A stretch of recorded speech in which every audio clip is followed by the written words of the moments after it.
another Friday 5 episode here on the Agent Survival Guide podcast.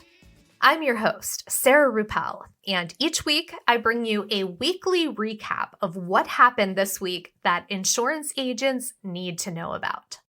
Most of the time, that means 5 different topics. Today, it just happens to be that CMS professed their love with an early Valentine's Day present. Yes, we are pulling 5 takeaways from the HHS Notice of Benefit and Payment Parameters for 2027 proposed rule, otherwise known as the 2027 Marketplace proposed rule. And I will start out by saying this. There are a lot of takeaways in this proposed legislation, all 577 pages of it.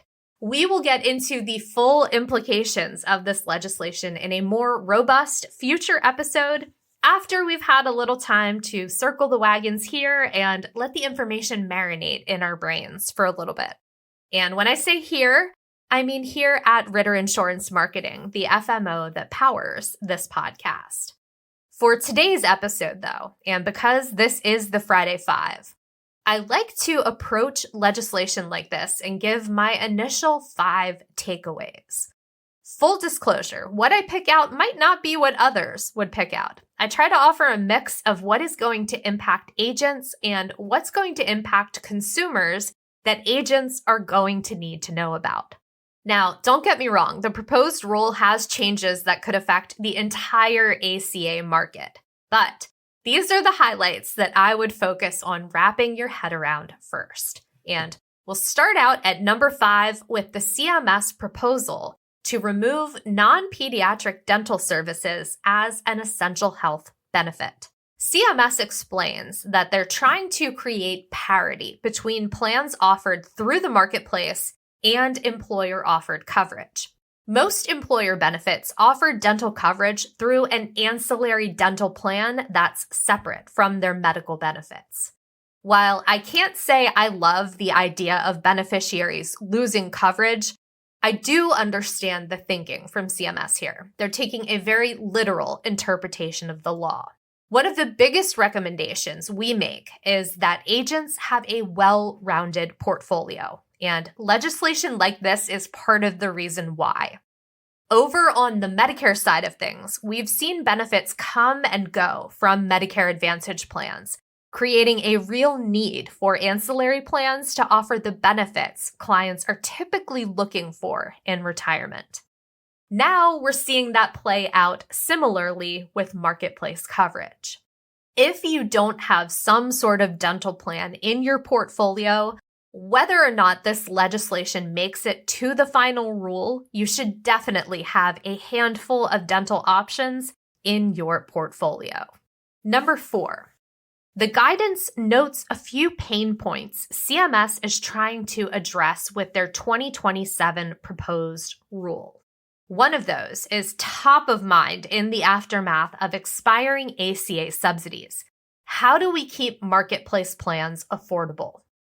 Combine affordability with the quest to give states and insurance carriers some flexibility, and you get some changes to plans available through the ACA exchange. CMS proposed changes to standardized plan options, removing the definition of standardized option, removing requirements associated with those plans, including the requirement that plans be meaningfully different from one another. And interestingly, they make a point to say that should carriers want to continue submitting standardized options, they can still do that. They just don't have to. This proposed flexibility is interesting because it essentially lets carriers trim and tack on as long as they're within the framework of providing the 10 essential health benefits outlined by the Affordable Care Act. Another proposal, the comeback of catastrophic plans, specifically those with consecutive coverage terms of up to 10 years.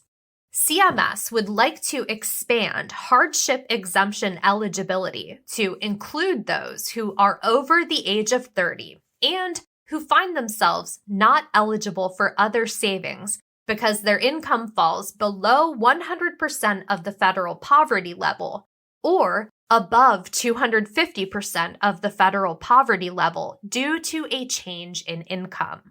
Those who fall within that category would be eligible to enroll in a catastrophic plan.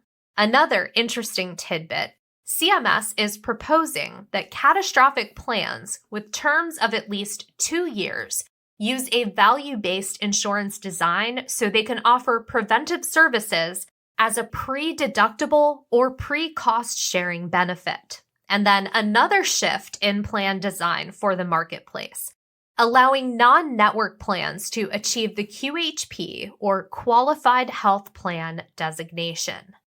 CMS does understand that the plans would need to include a decent number of providers. They specifically mention essential community providers, mental health, and substance abuse disorder services. And then there's also the need for the benefit amount to be accepted by said providers as payment in full, and a robust non-network list of providers for enrollees to choose from. Number 3, CMS mentions ongoing efforts to fight fraudulent ACA enrollments, and unfortunately, special enrollment periods have sometimes given bad actors an easy route to committing fraud.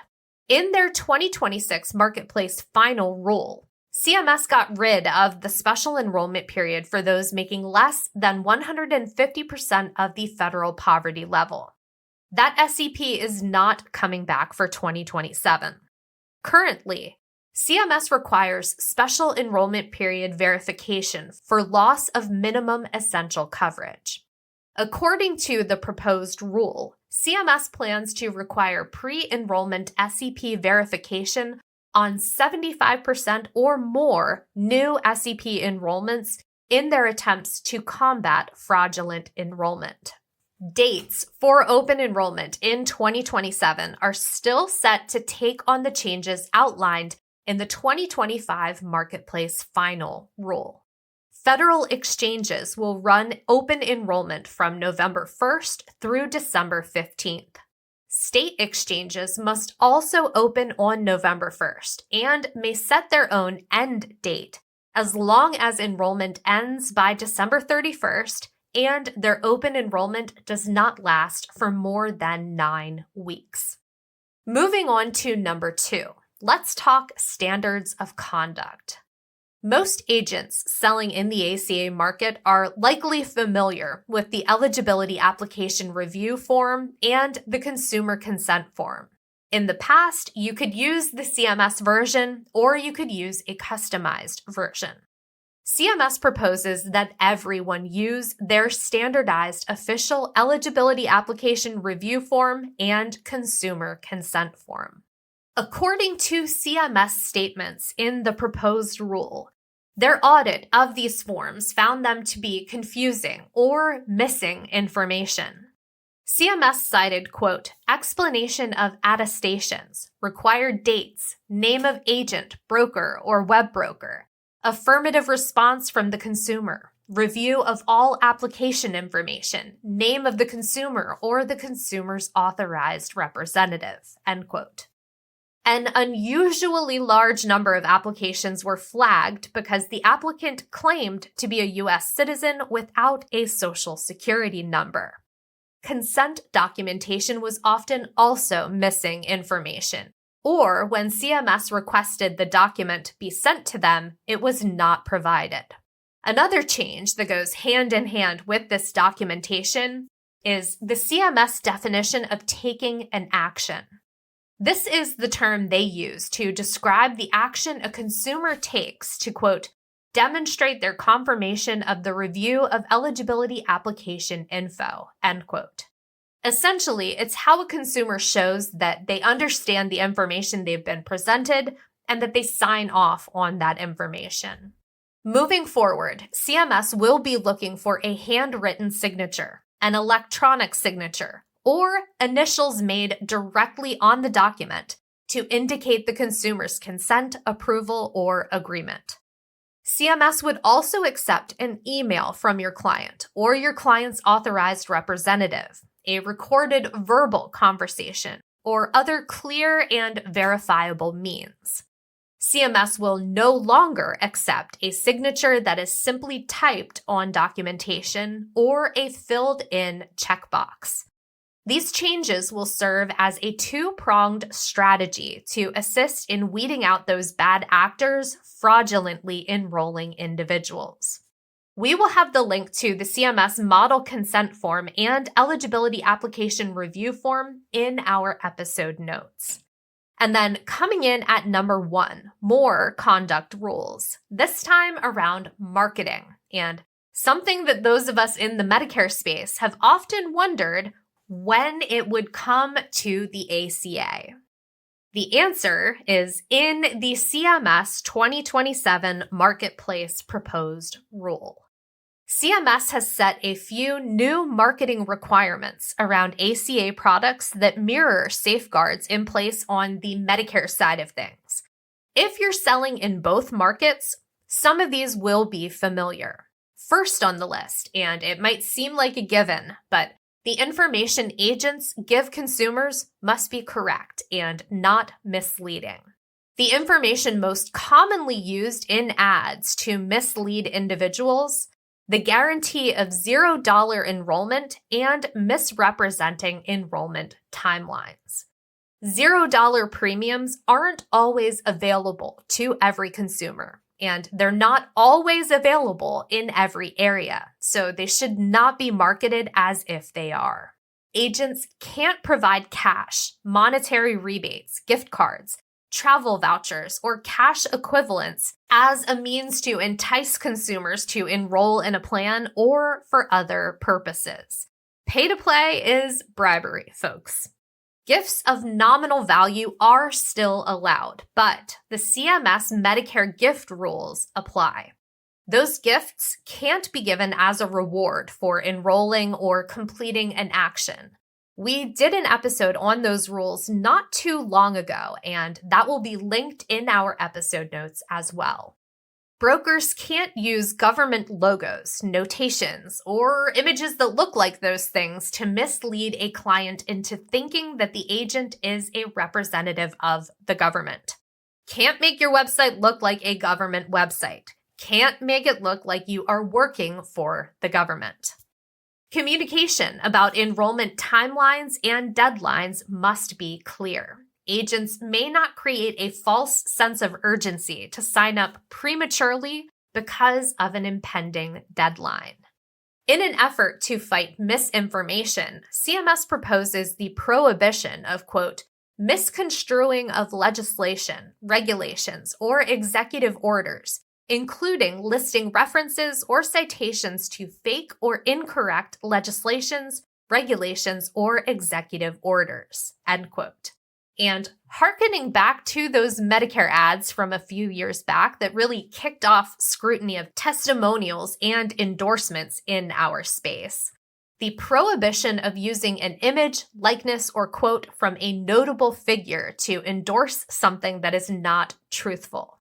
Can't have a notable figure saying that they recommend anything, even an agent, if that endorsement is untrue.